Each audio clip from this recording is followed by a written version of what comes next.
प्रजायन्ते या काश्च पृथिवी गुंसृताः अथो अन्नेनैव जीवन्ति अथैनदपि यन्ति यन्ततः अन्नं हि भूतानां ज्येष्ठम् तस्मात् सर्वौषधमुच्यते सर्वं वै ते अन्नमाप्नुवन्ति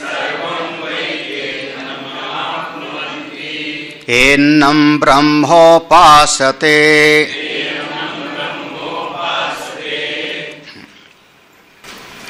ओम अन्नात् वै प्रजा प्रजायन्ते, अन्न से ही सारे प्राणियों की उत्पत्ति होती है। किसकी किसकी? याह जो भी, काश्च कोई भी, जो कोई भी इस पृथ्वी के आश्रय पर रहते हैं, पृथ्वी पर रहते हैं, सब कुछ अन्न से ही उत्पन्न हुआ। और अन्नेन एव जीवन्ति, अन्न के द्वारा ही उनका जीवन भी चलता रहता है। अथ एनत अपि, और इसी अन्न के प्रति, एनत इसी अन्न के प्रति, अपि माने प्रति, इसी अन्न के प्रति यन्ति अंततः, अंत में चले जाते हैं, इसी में सबका प्रलय हो जाता है। इसलिए चूंकि अन्न से सब पैदा हुए, अन्न में स्थित, अन्न में सब विलीन होते हैं, इसलिए अन्नम ही भूतानाम ज्येष्ठम, सब में अन्न ही ज्येष्ठ है।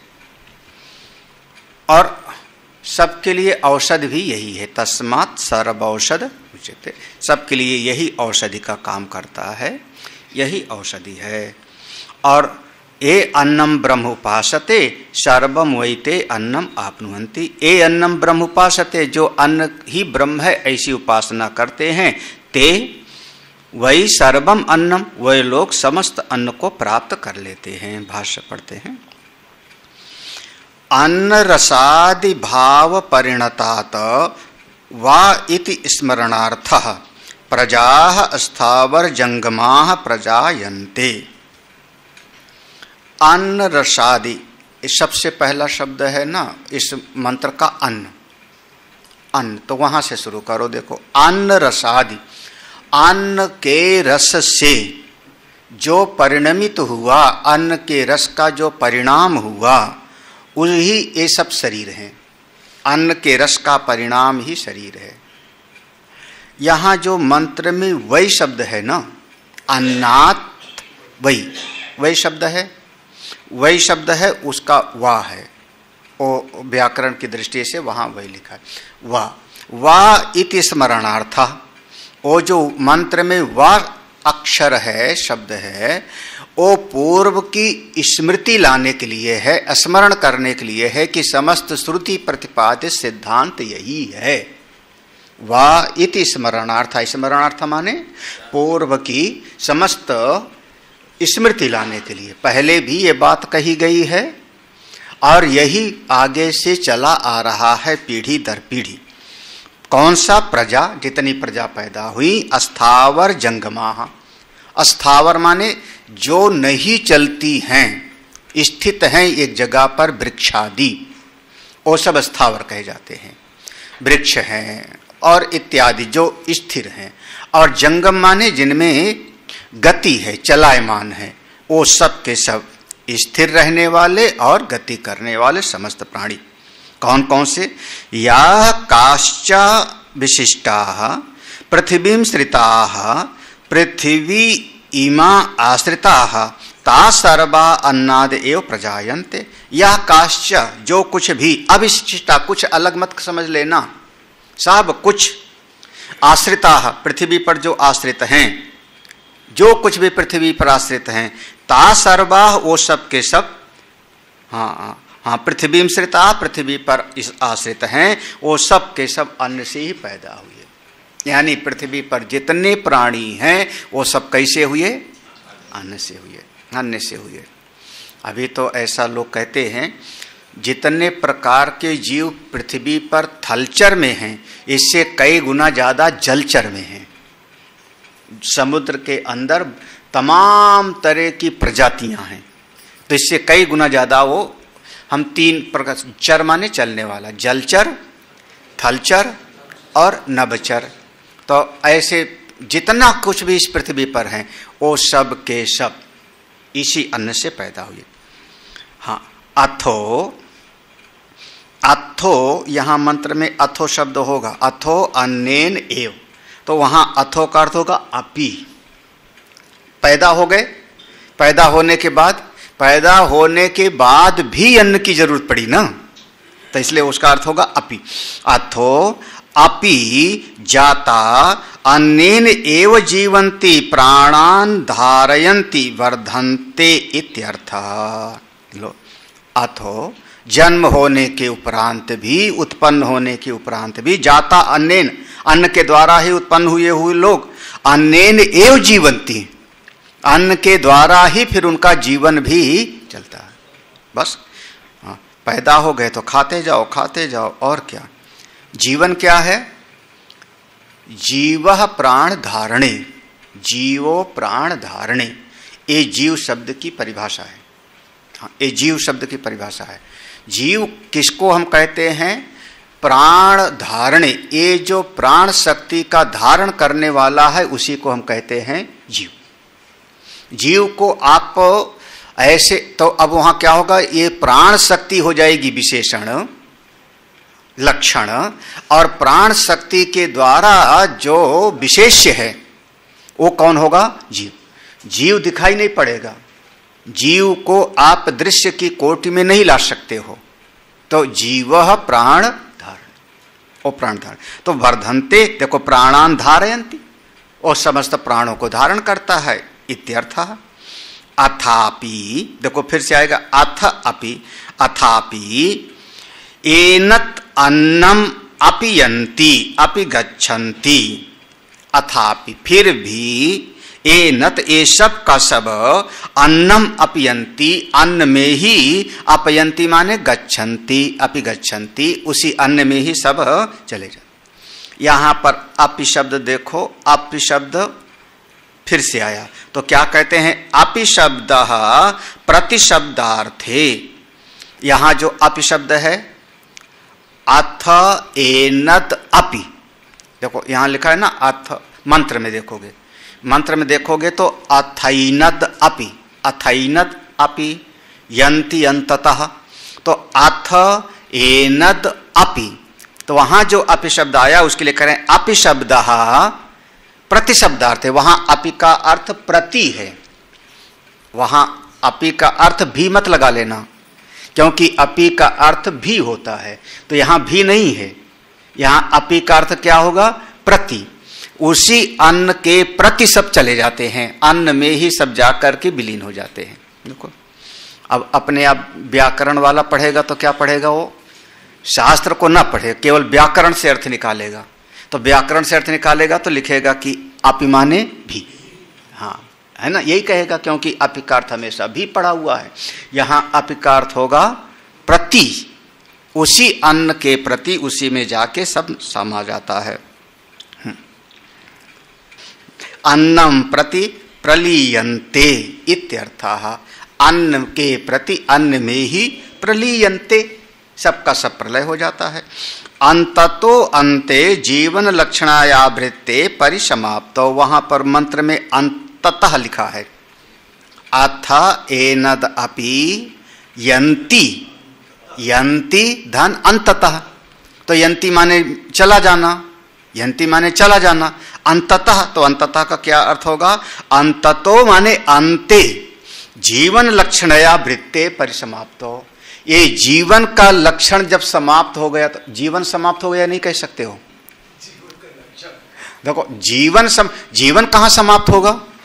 यहां के बजाय नरक जाओगे, स्वर्ग जाओगे, आप नरक तो जाओगे नहीं, इतने लोग जो उपनिषद पढ़ रहे हो नरक तो जाओगे नहीं, तो लेकिन जाओगे ना, अगर नहीं मोक्ष पाया तो कहां जाओगे?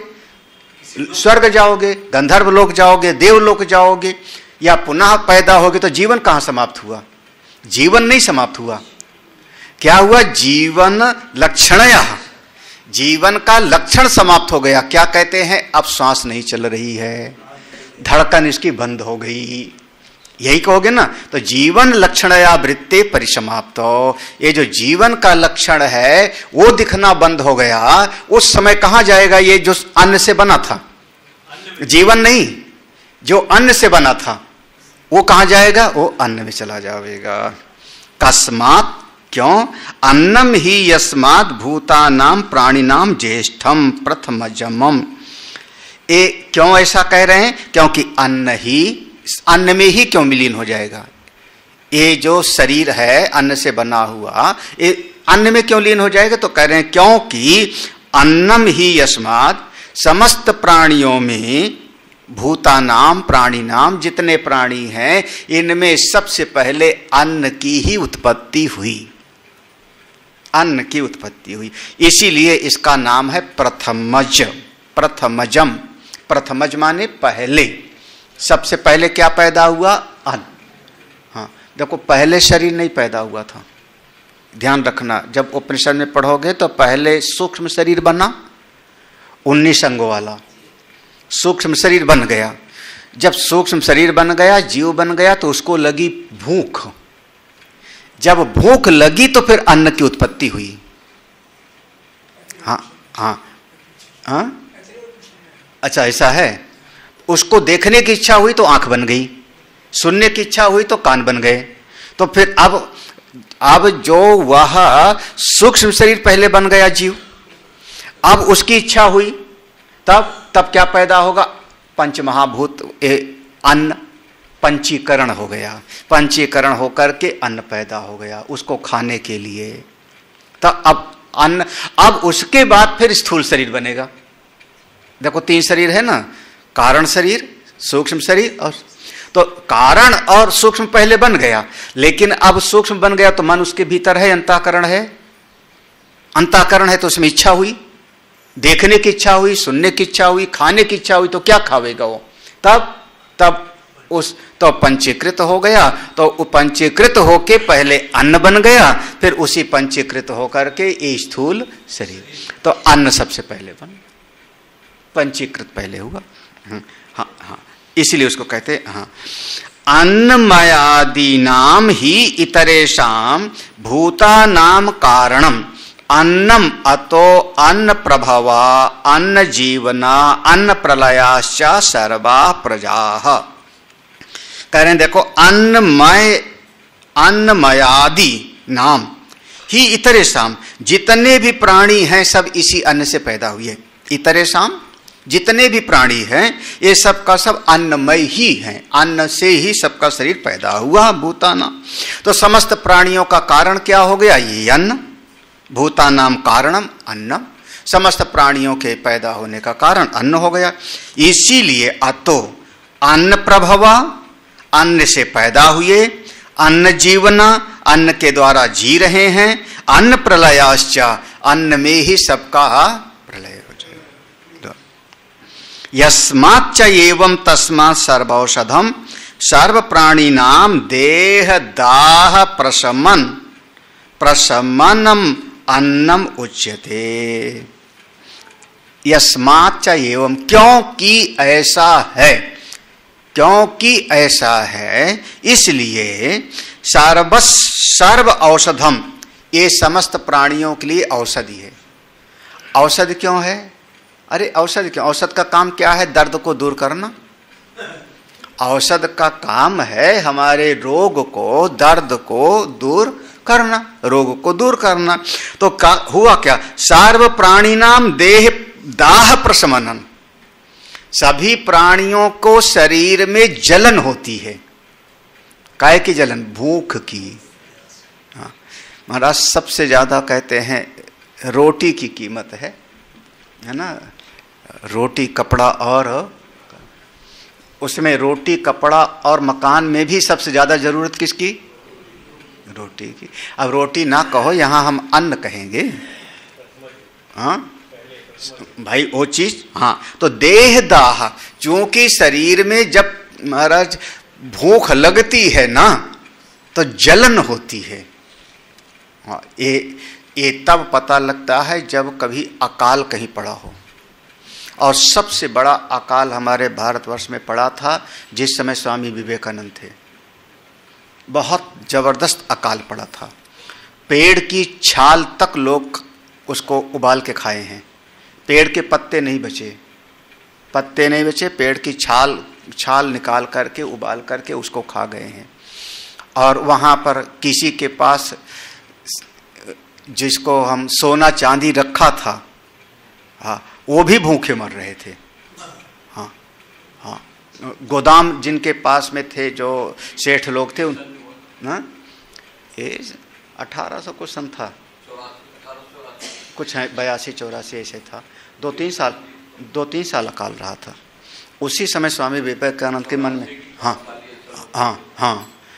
हाँ कि फिर समाज की सेवा का भाव उनके चित्त में आया। वहीं से जो है, तो आदमी जब भूख से तड़पता है तो अपना हाथ का मांस खा सकता है। तो ये सबसे ज्यादा देह दाह प्रशमनम अन्नम उच्यते। ये शरीर के जलन को, तकलीफ को जो शमन करता है उसी का नाम हो गया अन्न। हाँ, इसीलिए औषधि कहा। हाँ, मिट्टी खाते हैं। ये तो भगवान की कृपा है कि हमारे यहाँ पर आज के समय में भारतवर्ष में अन्न की कमी नहीं है। लेकिन वो भी समय था जब लोग एक समय भूखे सो जाते थे, हमारे भारतवर्ष में ही। और हमने भी देखा है, एक समय पर दाल और रोटी बन जाती थी, एक समय पर आलू उबाल के खा लिया, कुछ और बच्चों को खिला दिया, ऐसे रह जाते थे। वो भी समय था जो देखा हो। अब आजकल के बच्चों को नहीं पता। आजकल के बच्चे जो है ऐसे करेंगे, ये नहीं खाएंगे, मूंग नहीं खाएंगे। हाँ, नजर क्यों चुरा रहे हो? हाँ, नजर मत चुराओ। हाँ, भगवान की कृपा से उपलब्ध है ना, अन्न औषधि है। इसीलिए अन्न का कभी अनादर नहीं कर। लाल बहादुर शास्त्री ने वो समय था जब अमेरिका ने गेहूं रोक दिया था। अमेरिका ने गेहूं का जो है बंद कर दिया था देना। और हाँ, और उसके बाद फिर चाइना वार वगैरह का क्या था, कुछ ऐसा था, प्रॉब्लम थी। तब उस समय फिर उन्होंने तो अन्न की बहुत बड़ी कीमत है। तुम भी बहुत नखरा दिखाते हो खाने में ना, ये नहीं खाऊंगा, हाँ हाँ, कभी ये नहीं खाऊंगा, ये नहीं खाऊंगा, ये अच्छा नहीं है, वो अच्छा नहीं। मिलता है तो उसकी बहुत बड़ी कृपा है भगवान की। अन्न ब्रह्म विदा फलम उच्यते। जो अन्न रूपी ब्रह्म की उपासना करने वाले हैं उनको क्या फल मिलेगा? सर्वम वैते समस्तम अन्न जातम आपनुवंती। वो समस्त अन्न को, जो अन्न से पैदा होता है वो सब आपनुवंती प्राप्त कर लेते। के कौन लोग? ये अन्नम ब्रह्म यथोक्तम उपासते। जो अन्न ही ब्रह्म है ऐसी उपासना करते हैं। कथम? ये उपासना कैसे करते हैं? अन्नजः अन्न आत्म अन्न प्रलयो अहम तस्माद अन्नम ब्रह्मित। अन्नजः, अन्न से ही हम पैदा हुए। अन्न आत्मा, अन्न के द्वारा ही मेरा जीवन चल रहा है। अन्न प्रलय अहम, अन्न में ही हमारा प्रलय। ये देखो तीनों शब्द एक ही में है। अन्नजः माने अन्न से पैदा हुए, फिर उसके बाद संधि करो अन्न आत्मा, अन्न से ही जीवित हैं, और अन्न प्रलय, अन्न में ही हमारा प्रलय। इस प्रकार से जो भावना रखते हैं वो समझो अन्न की उपासना कर रहे हैं। अन्न ही ब्रह्म, हाँ यही उस मंत्र में यही लिखा है ना, ये अन्नम ब्रह्म उपासते। जो अन्न की ब्रह्म भाव से उपासना करता है। तो हाँ, उपासना का अर्थ ये है कि बोध में ये भाव बना रहे और व्यवहार में अन्न का अनादर हम ना करें। व्यवहार में अनादर ना करें और बोध में पैदा हो कि इसी अन्न से तुम पैदा हुए हो, इसी अन्न से जीवन चल रहा है। अब जो भी है ये सब अगर कोई समझेगा तो बढ़िया है, नहीं समझेंगे तो जब अन्न देवता जब भूखा मारेंगे ना तो सब नानी याद आ जाएंगे। आज मिल रहा है, चलो समझ लो गुरुदेव की कृपा से मिल रहा है, तो ठीक है। हाँ, कुतः पुनः सर्व अन्न प्राप्ति फलम अन्न आत्मा उपासनम इति उच्यते अन्नम ही भूतानाम ज्येष्ठ। करें कुतः पुनः, ये बात कैसी है? कुतः पुनः सर्व अन्न प्राप्ति फलम, समस्त अन्नों की प्राप्ति हो जाएगी जो अन्न आत्मा उपासना, अन्न आत्मा की उपासना करेगा, अन्न ही आत्मा है इसी उपासना करेगा, उसको सब अन्न प्राप्त हो जाएगा। ये कैसे होगा? कथम पुनः कुतः पुनः, ये कैसे हो सकता है? करें अन्नम ही भूतानाम ज्येष्ठम, क्योंकि अन्न ही सभी का मूल है, समस्त प्राणियों का मूल अन्न है, समस्त प्राणियों का मूल अन्न है। सब उसी से आए हो। अन्न माने, अन्न माने जो खाया जाता है, जिसको हम ग्रहण करते हैं, जिसको हम खाते हैं, उसको हम कहते हैं अन्न। अन्न आहार शब्द नहीं, आहार की परिभाषा अलग हो जाएगी। आहार शुद्ध हो, सत्व शुद्धि, वहां आहार का अर्थ होगा पांचों इंद्रियां से जो ग्रहण करते हैं। आहिर्यते हित आहारा, आहिर्यते इति आहार, हाँ जो जो ग्रहण करते हो, आहिर्य माने ग्रहण खींच रहे हो, हाँ तो वहां पर वो हो जाएगा। यहाँ अन्न माने सीधा केवल अन्न जिसको हम मुख से खा रहे हैं, उसमें दूध है, दही है, चावल दाल गेहूं सब्जी रोटी इत्यादि, उसी से ये शरीर बना है। हाँ तो हाँ, अन्नम ही भूतानाम ज्येष्ठम, सब का मूल अन्न है। हाँ, अब आजकल का नया जमाना है ना, उसमें जो है 4 बच्चे होते हैं तो चारों की पसंद वाली सब्जी क्या है सवेरे वो बनेगी। पूछती है माँ तुझको क्या खाना है नाश्ते में, तो एक ने कहा पराठा खाना है, एक ने कहा चाउमीन खाना है, एक ने कहा फलाना खाना है। तो माताएं वो 4 प्रकार का बनाती हैं, है ना ऐसा, जिसको जो पसंद है सो खावे। हम लोगों के समय में जो बन जाता था वही सबको खाना है। अब देखो दोनों में फर्क हो गया ना, जो बना सब्जी बन गई वही सब खाओ, और जिसको ना पसंद हो मत खाओ। लेकिन सबकी पसंद का अलग अलग नहीं बनेगा। अन्नम ही भूतानाम ज्येष्ठम, भूतेभ्यः पूर्वम निष्पन्नत्वात् ज्येष्ठम ही यस्मात् तस्मात् सर्वौषधम उच्यते। भूतेभ्यः समस्त प्राणी, जितने प्राणी हैं उन सब से, पूर्वम निष्पन्नत्वात् सबसे पहले उत्पन्न हुआ, इसलिए ज्येष्ठम ही, इसलिए वो ज्येष्ठ हो गया। और चूंकि ज्येष्ठ है यस्मात् तस्मात्, इसलिए सभी के लिए औषधि हो गया। समस्त प्राणियों से पहले अन्न पैदा हुआ तो सबसे ज्येष्ठ है, ज्येष्ठ है तो वही औषधि है और वही सबके लिए कल्याणकारी है। तस्माद् उपपन्ना सर्व अन्नात्म उपासकस्य सर्व अन्न प्राप्ति, इसलिए बिल्कुल सही है, जो ज्येष्ठ की उपासना करेगा ज्येष्ठ उसको फल देगा। हाँ, जो सेवा करेगा सो पाएगा। बड़ों की जो सेवा करेगा, अधिकार नहीं नो, अधिकार अपने घर पे रखे रहो। कानूनन अभी हमने एक को डांटा था, इसे हमसे पूछा था तो हमने कहा कानूनन जो पैतृक संपत्ति है उस पर बच्चों का अधिकार है। पैतृक संपत्ति जो आपको दादा परदादा से मिला हुआ है, जो हमने खरीदा है उस पर किसी का नहीं है, हम चाहे जिसको गिफ्ट कर दे में। हाँ, अब तो हमने खरीदा, अपने परिश्रम से खरीदा है, तो कानूनन आपका पैतृक अगर कोई चीज है तो उस पर अधिकार होगा। और वो भी अगर कोई विरोध करेगा तो नहीं कर सकते हो, लेकिन फिर भी आप अगर विरोध नहीं तो आप किसी को भी जो है आप बेच दो, रजिस्ट्री कर दो। तो अगर हमने कोई चीज, एक घर खरीदा है अपने पैसे से, तो मेरे 3 बच्चे हैं, मैं जिसको चाहूं उसको दूंगा, जो मेरी सेवा करेगा उसको दूंगा। तो क्या हुआ, ऐसे क्यों ताक रहे हो सब हमको? हाँ, अब आप ये मुकदमा नहीं कर सकते हो कि पिताजी पगला गए हैं।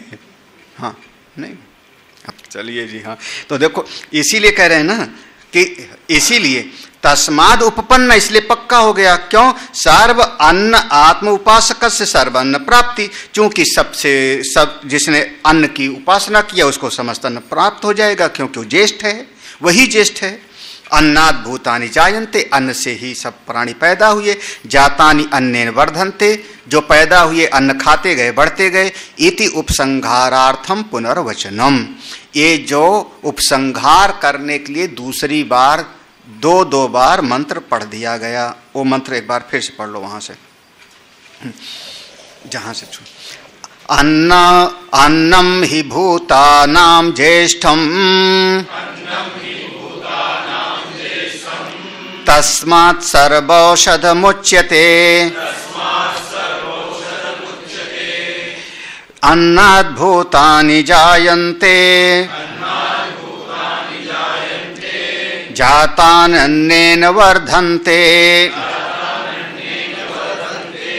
यहाँ तक का भाष्य उस एक पंक्ति में भाष्यकार ने कह दिया कि जातानि अन्नेन वर्धन्ते इति उपसंहारार्थम पुनर्वचनम। ये जो दो बार पंक्ति आ गई, समझ लो इस प्रसंग का उपसंहार है। मंत्र पढ़ लेते हैं। अब अन्न शब्द की परिभाषा है। हाँ, यहाँ से अद्यते अत्ति च भूतानि तस्माद् अन्नम तदुच्यते इति। तस्माद् वा एतस्माद् अन्नरश्मयाद् अन्योऽन्तरयात्मा प्राणमयः।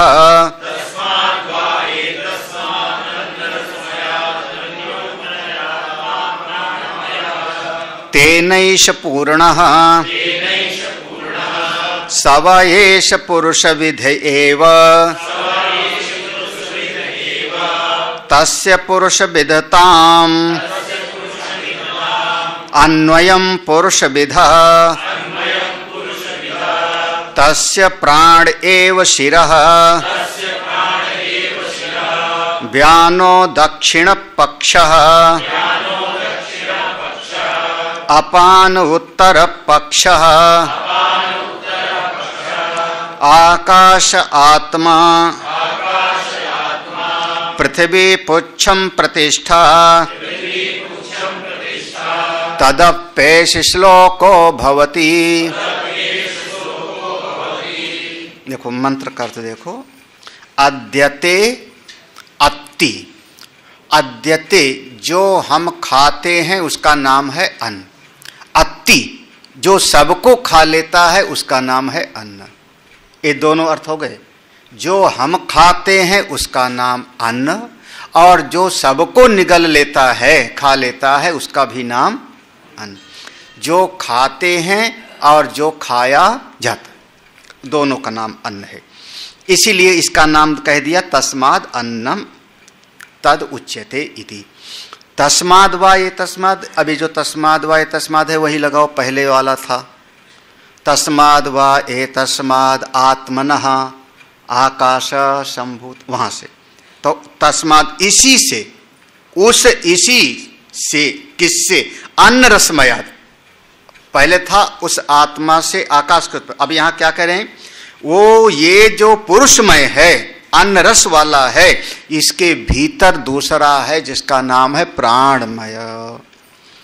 ये पूरा जीवन उसी से पूर्ण है, प्राणमय से ही। वो कैसा है? प्राणमय। सवायेश पुरुषविद एव, यह जो प्राणमय है, भीतर का प्राणमय कोश, उसी प्राणमय पुरुष है।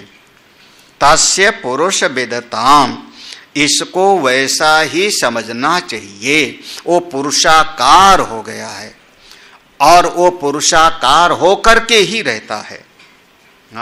उसका क्या है? प्राणमय कोश का, उसका बोले ये जो प्राण है वही उसका सिर है।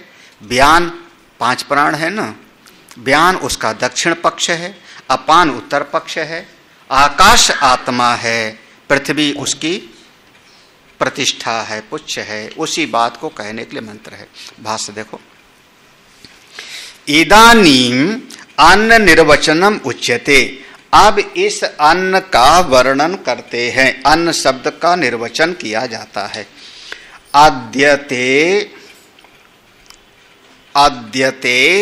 भुज्यते चैव यद भूतैहि अन्नम अत्ति च भूतानि स्वयं तस्मात् भूतैहि भुज्यमानत्वात् भूत भोक्तृत्वात् च अन्नम तद उच्यते। अद्यते भुज्यते, अद्यते का अर्थ किया भुज्यते, जो खाया जा रहा है, जो खाया जा रहा है उसी का नाम हुआ अन्न। अद्यते, वहां दो शब्द था ना, अद्यते और अत्ति, तो अद्यते का अर्थ हो गया भुज्यते, जो खाया जा रहा है वो क्या हो गया? अन्न। और दूसरा था यद भूतैहि अन्नम अत्ति, हाँ हाँ, भुज्यते चैव यद भूतैहि अन्नम अत्ति च भूतानि, और जो समस्त प्राणियों को अपने में समा लेता है। अत्ति का मतलब हो गया जो सबको खा जाता है, जो, हाँ, जो प्राणियों के द्वारा खाया जाता है उसका नाम अन्न, और जो सबको अपने खा लेता है उसका भी नाम अन्न। देखो पूरा पंक्ति क्लियर हो रही कि नहीं? हाँ, नहीं, अरे अद्यते उसका भुज्यते चैव, जो हम लोग खा रहे हैं उसका नाम हो गया अन्न, ठीक है। और यद भूतैहि अन्नम अत्ति, हमको जो खा लेता है अन्न। भाई अन्न, रोटी दाल हमने खाया और हमको लकड़बग्गा खा गया, हाँ, तो अब लकड़बग्गा के लिए हम कौन है? भाई है ना।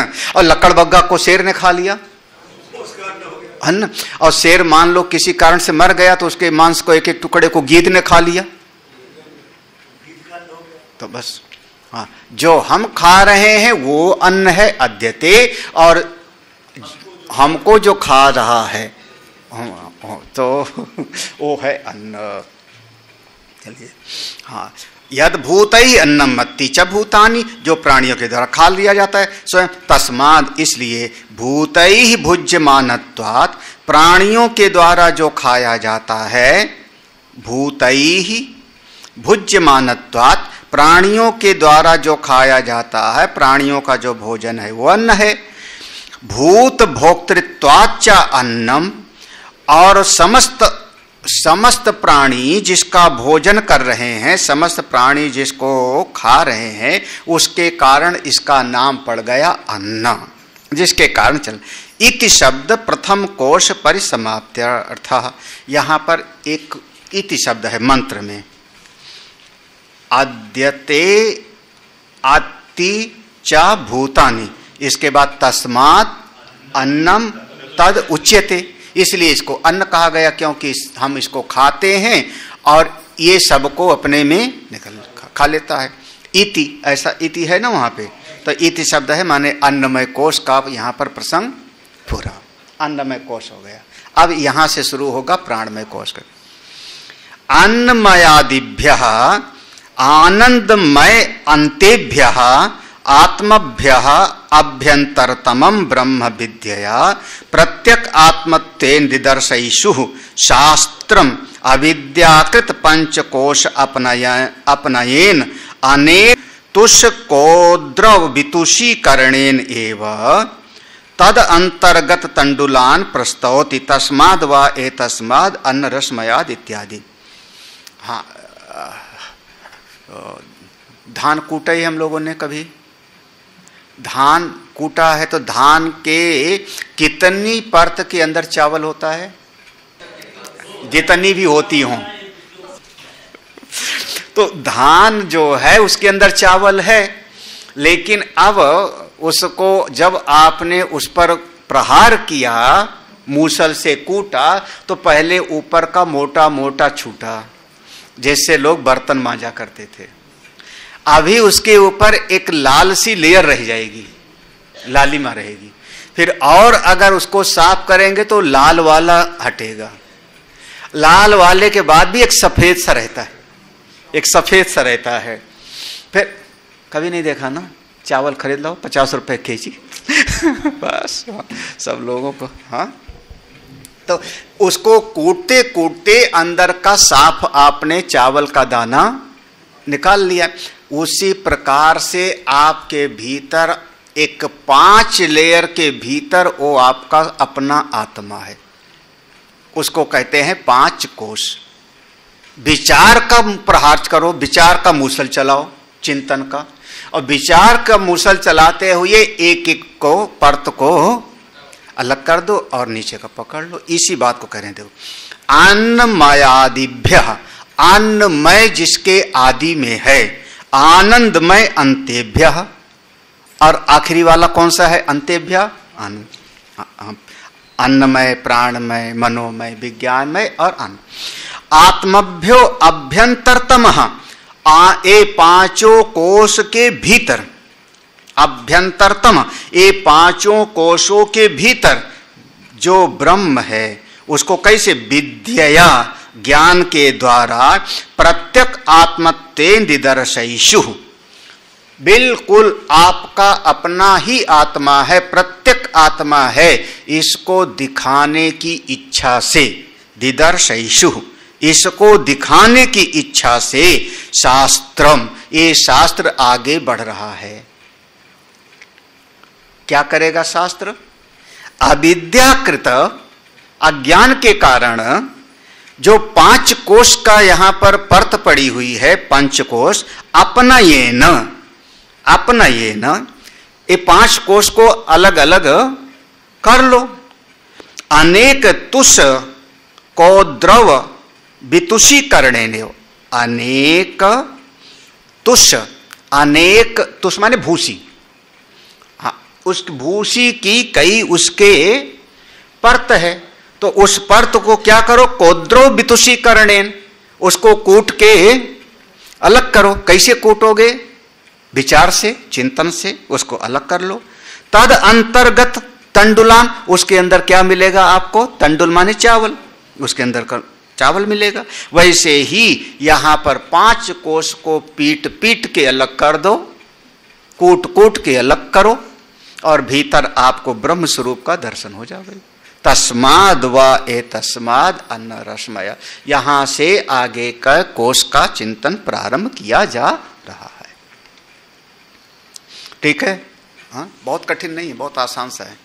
हाँ, अगला, हाँ, तस्माद ए तस्मात् यथोक्त अन्न रसमयात पिंडात अन्यो व्यतिरिक्तो अंतरो अभ्यंतर आत्मा पिंडवदेव मिथ्या परिकल्पित आत्मत्वेन प्राणमयः प्राणो वायुस्तन्मयः तत्प्रायः।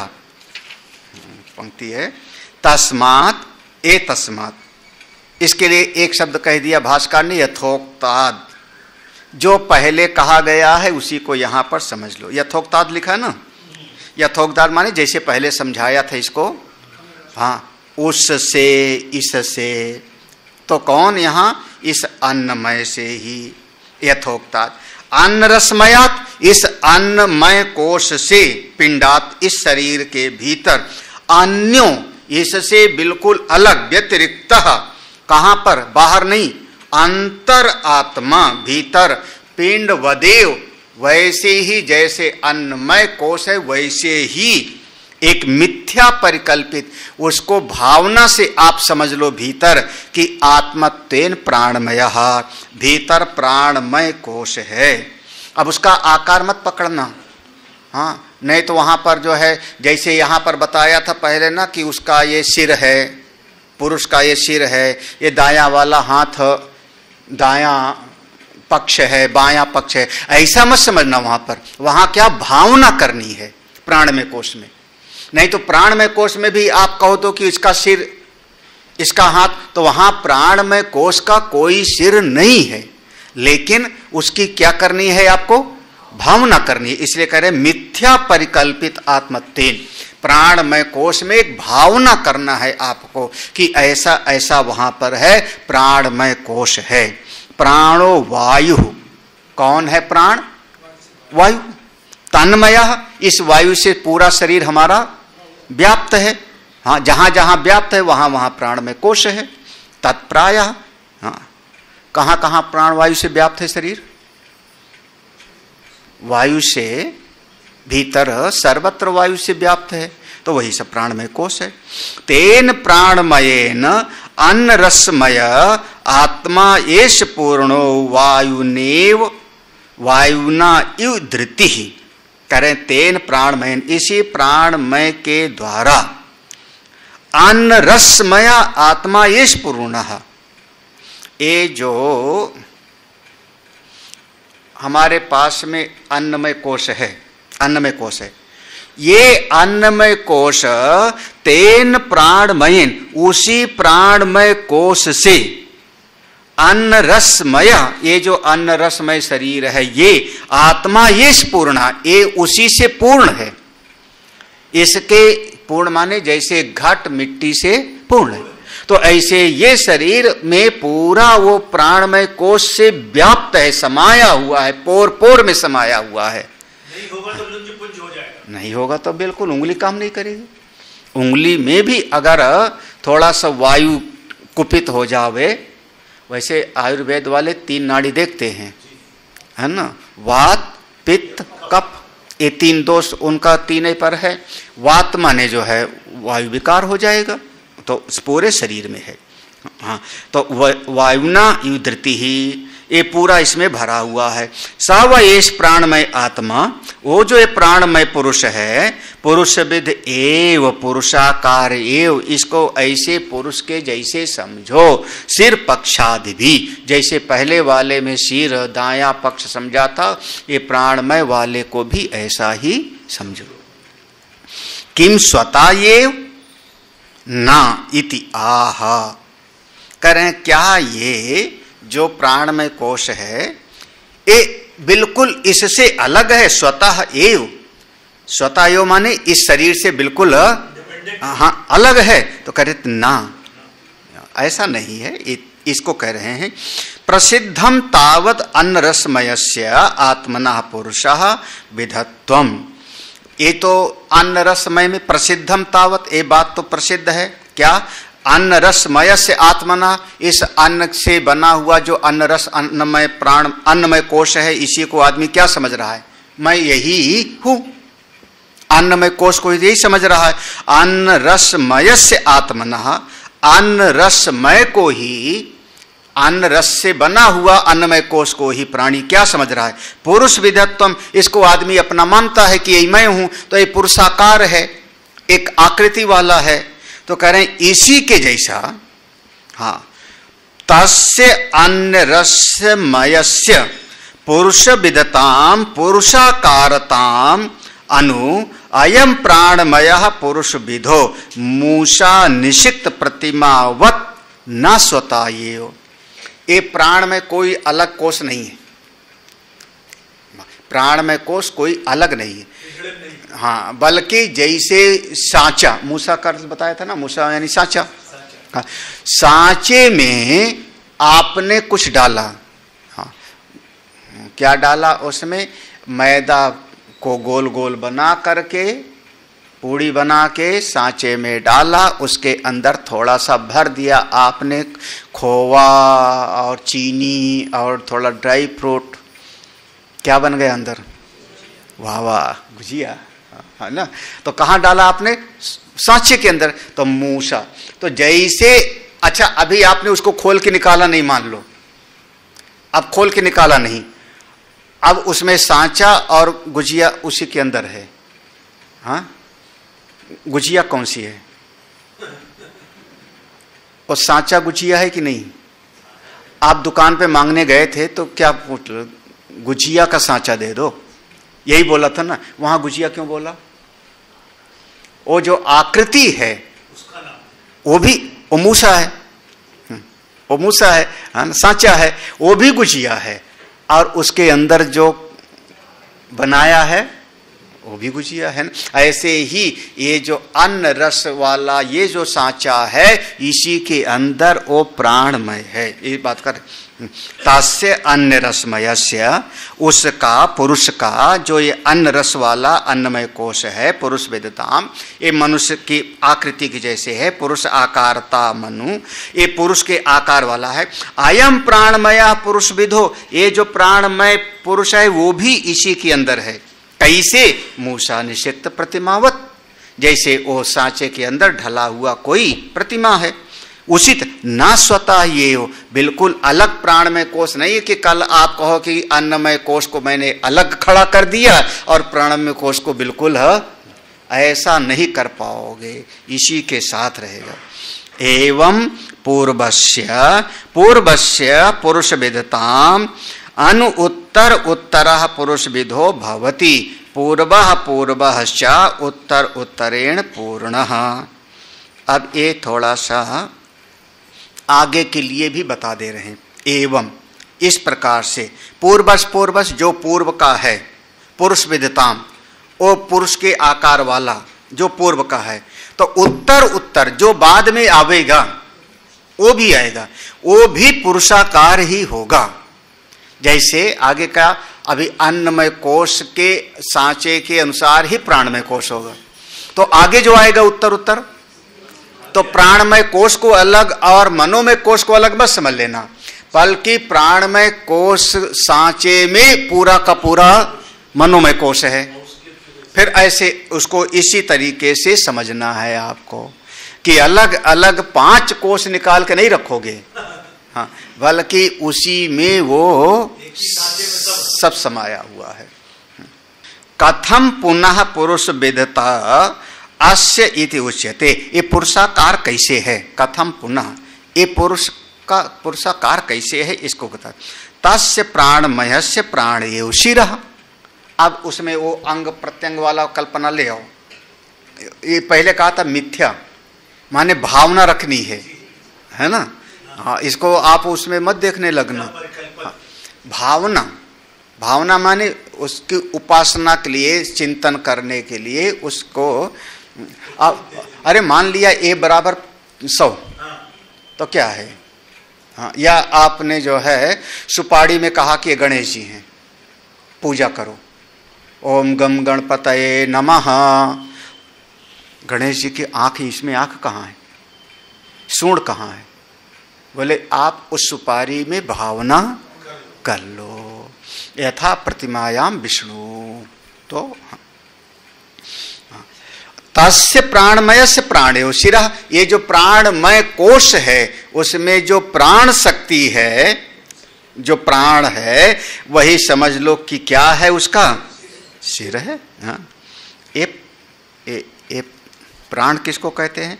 प्राणमयस्य वायु विकारस्य प्राणो मुख नासिका निस्सरणो वृत्ति विशेषः सिर एव परिकल्पते वचना।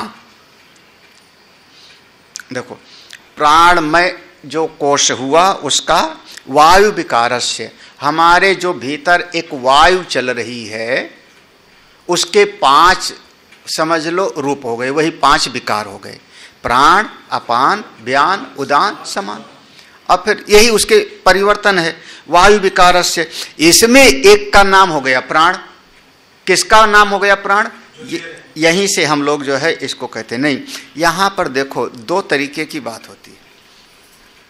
हम कई बार ऐसा भी है कि जो नासिका से हम बाहर से लिए उसको कहा गया प्राण, और कई बार समझाया कि आप भीतर क्यों लोगे, क्योंकि भीतर खाली है तब लोगे ना, तो जो भीतर से बाहर निकाला उसका नाम है प्राण, और जो बाहर से अंदर ले आए उसका नाम होगा अपान। ये दोनों समझना है। तो देखो, प्राणो मुख नासिका, प्राणो मुख नासिका, प्राण किसको कह रहे हैं? मुख। और कई बार मुंह से भी आप लोग करते हो, है ना। कुत्ता तो पक्का मुंह से लेता है, हाँ ना, कुत्ता का जो है जीभ निकली होती है और वैसे करता है। तो देखो, मुख नासिका निस्सरणो वृत्ति विशेषा, मुख और नाक के द्वारा, मुख और नाक के द्वारा जो श्वास बाहर निकल रही है उस वृत्ति का नाम हो गया प्राण, निस्सरण, हाँ, वो जो बाहर निकल रहा है उसका नाम हो गया प्राण। यही समझ लो कि उस प्राणमय कोश का सिर है। परिकल्पते वचनात्, इसी बात की भावना रखनी है।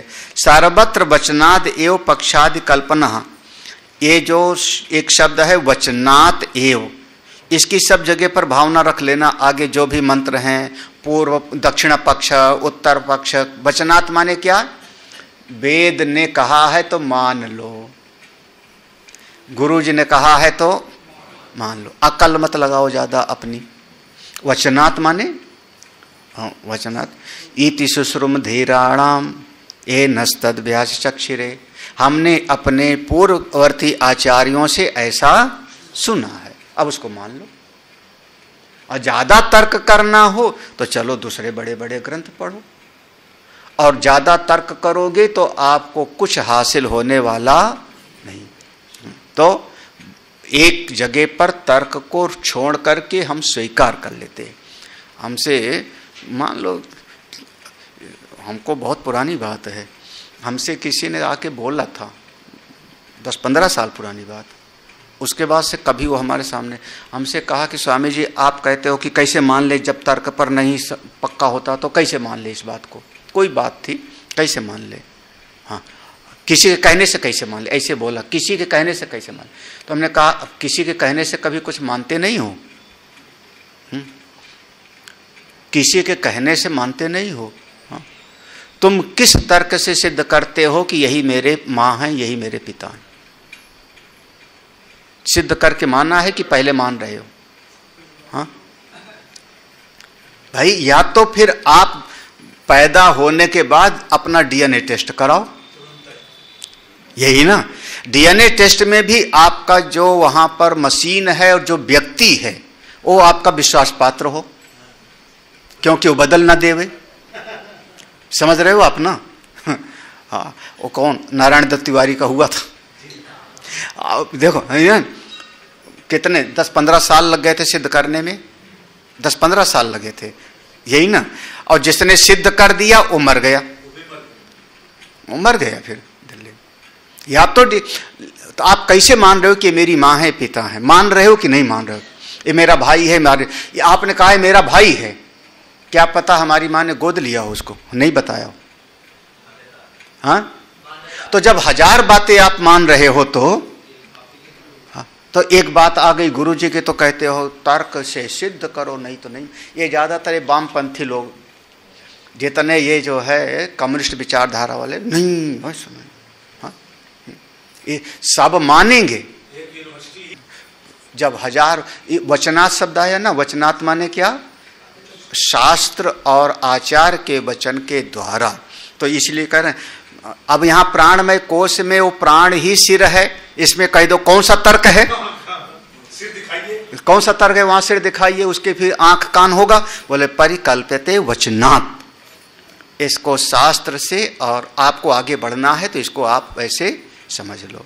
सर्वत्र वचनात् एव पक्षादि कल्पना, आगे जो दाया पक्ष बाया पक्ष कहेंगे उसमें भी आप इसको मान लेना। वचनात् एव ब्यानो ब्यान वृत्ति दक्षिण पक्ष, यह जो ब्यान है प्राणमय कोश का, वही समझ लो दक्षिण पक्ष है। अपान उत्तर पक्ष, अपान उत्तर पक्ष है।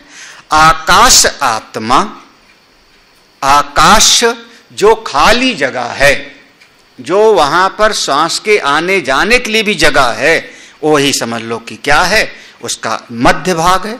आत्मा माने मध्य भाग, मुख्य भाग। यह आकाशस्थो वृत्ति विशेष समानाख्या स आत्मा एव आत्मा प्राण वृत्ति अधिकारात् मध्यस्तद्वात् इतराः पर्यंता वृत्ति अपेक्ष आत्मा। करें यह आकाश आत्मा कैसे कहा, आकाश खाली जगह को आत्मा कैसे कहा? तो कह रहे यह आकाशास्थ, जो खाली जगह में आकाश में वृत्ति विशेष, एक विशेष वृत्ति है। हाँ, वहां पर 2 कह दिया, प्राण अपान और व्यान, 3 नाम आ गया ना, 3 नाम आ गया। तो प्राण सिर हो गया, और वहां पर व्यान दक्षिण पक्ष हो गया, अपान उत्तर पक्ष हो गया। तो समान हो गया कौन? मध्य भाग में स्थित। हाँ, समान को। यह आकाशस्थ, जो आकाश में वृत्ति विशेष, जो एक वृत्ति विशेष बनकर के स्थित है, कौन? समान आख्या स आत्मा, ये आत्मा वही इसका मध्य भाग है। प्राण वृत्ति अधिकारात्, समझ लो वहीं से सारा प्राण चलता है। समान का काम हमारे शरीर में सबको समान रूप से खून ऊन पहुंचाना है, खाना स्पून सब पहुंचाना है, सबको समान रूप। उसे वो बेचारा बिल्कुल बिल्कुल पक्षपात नहीं करता। हाँ, आँख को भी, कान को भी, नाक को भी, सबको भी जो चीज़ें चाहिए, जो जो चाहिए जिसको उसको डिस्ट्रीब्यूट करता है, वही समान है। हाँ बिल्कुल, सबको भी हाँ समान है, सबको दे रहा है बार बार। हाँ, हमारे आँख को भी चाहिए, कान के भी पर्दे को भी चाहिए कोई ना कोई चीज़, वही दे रहा, पाँव को भी चाहिए। हाँ, तो प्राण वृत्ति अधिकारात् मध्यस्थाद्वाद इतराह पर्यंता, चूंकि ये मध्य में स्थित है और इसी के चारों तरफ सब चलते रहते हैं, इसीलिए इसको आत्मा कहा। मध्यस्थाद्वाद इतराह, ये मध्य में स्थित है, इसी के इतर सब चलते हैं, इसीलिए उनकी वृत्तियों की अपेक्षा से इसको कहा गया मध्य। अब देखो श्रुति में ऐसा लिखा है भाई, मान लो वेद में लिखा है, मध्यम ही एषाम अंगानाम आत्मा, समस्त अंगों के मध्य में यही रहता है। इति श्रुति प्रसिद्धम मध्यम मध्यमस्थस्य आत्मत्वम, इसीलिए श्रुति प्रसिद्ध है कि यह आत्मा मध्यस्थ है, मध्य में स्थित है। और दुनिया में भी ऐसे बन जाओ, हाँ, सबसे ना इस पक्ष वाला इसका पक्ष लो ना उसका पक्ष लो, सबसे बड़ा मजा तभी आवेगा। जीवन में आगे बढ़ना है तो ना इसका पक्ष लेना है ना उसका पक्ष लेना है। पृथ्वी पुच्छम प्रतिष्ठा, पृथ्वी पुच्छम प्रतिष्ठा। अब ये जो एक चीज और कहा गया, ये मंत्र में है, पृथ्वी पुच्छम मंत्र में है, तो उसका अर्थ करते हैं। पृथ्वी इति, पृथ्वी देवता आध्यात्मिकस्य प्राणस्य धारयित्री स्थिति हेतुत्वात्। यहाँ पृथ्वी जो शब्द है ना, वो पृथ्वी माने मिट्टी में ही मत समझ लेना। हाँ, यहाँ पृथ्वी का मतलब मिट्टी में ही नहीं समझ लेना, नहीं तो गड़बड़। किसका है? प्राण में कोश का है अर्थ। बात किसकी हो रही? प्राण में कोश की। तो इस शरीर को तो आप पृथ्वी पर बिठाए, इस शरीर को तो बिठाए, प्राण में कोश को तो ये शरीर, वहां पृथ्वी पुच्छम लिखा ना, पृथ्वी ही प्रतिष्ठा है। हाँ, पृथ्वी ही पूछ है, तो कौन सा? तो पृथ्वी की अधिष्ठात्र देवी।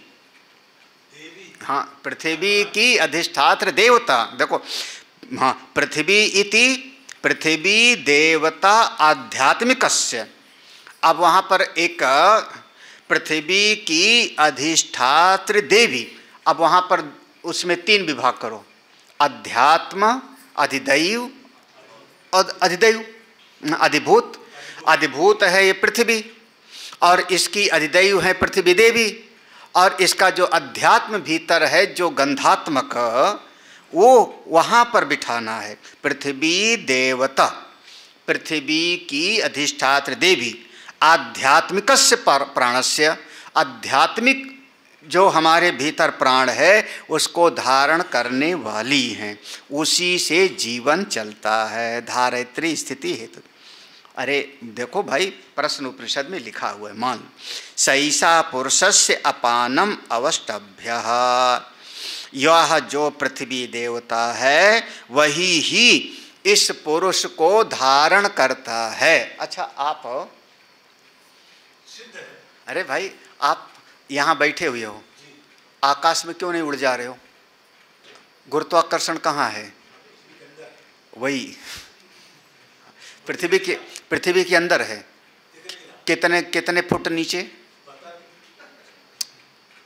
कण कण में।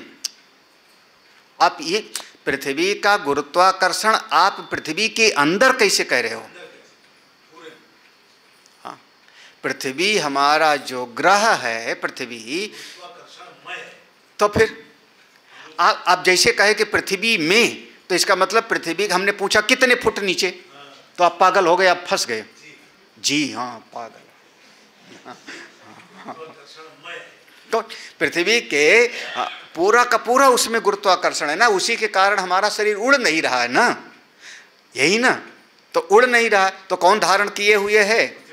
हमारे पृथ्वी की एक शक्ति है जो धारण किए हुए हुए, उस शक्ति को ही हम कह रहे हैं अधिदैव, वही अधिदैव। किसको धारण किए है? हमारे इस। अच्छा, फिर आपका इस शरीर इसी में चिपक क्यों नहीं जाता? ना उड़े, चिपक जावे, इतना पकड़ के रखे, यहाँ से उठ के वहाँ चलते हो, क्यों चलते हो? क्योंकि ये जो अध्यात्म प्राण है वो गतिमान करता है, वो गति करता है। तो इस तरीके से आपका जीवन चलता है।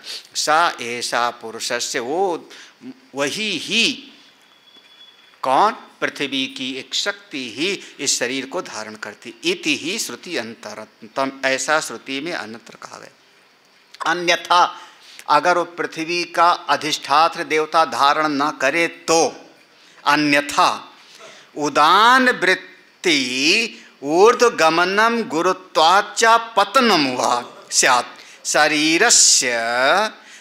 शरीरस्य, यहाँ पूर्ण विराम होगा। अन्यथा उदान वृत्ति, नहीं तो ये शरीर में एक उदान वृत्ति है। उदान वृत्ति क्या करती हो?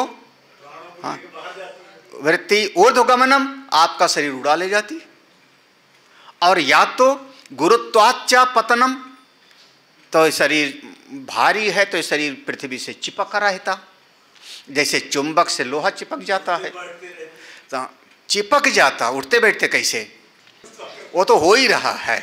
हाँ, आप उठ के चले, चिपक जाते, उठते कैसे? हाँ, या तो वह तो उदान वृत्ति उड़ा ले जाती अगर पृथ्वी, और या तो इसमें चिपके रहते। लेकिन आप जब मन होता है तो पाँव उठा के रखते हो और चलते हो, फिर पाँव उठा के रखते हो, चलते हो। तो ये पृथ्वी की शक्ति के कारण, इसलिए तस्मात् पृथ्वी देवता पुच्छम प्रतिष्ठा, इसलिए पृथ्वी देवता ही प्राणमय कोश की पुच्छ है, वही प्रतिष्ठा है। प्राणमय से आत्मना, प्राणमय के आत्मा है। तस्मिन्नेवार्थे प्राणमय आत्म विषय एस श्लोको भवति, ये प्राणमय कोश ही वह पुरुष है। इसी अर्थ को बताने के लिए आगे का मंत्र है, तीसरा अनुवाक। ओम पूर्णमदः पूर्णमिदं पूर्णात् पूर्णमुदच्यते पूर्णस्य पूर्णमादाय पूर्णमेवावशिष्यते। ओम शांति शांति शांति। हरि ओम। श्री गुरुभ्यो नमः। हरि।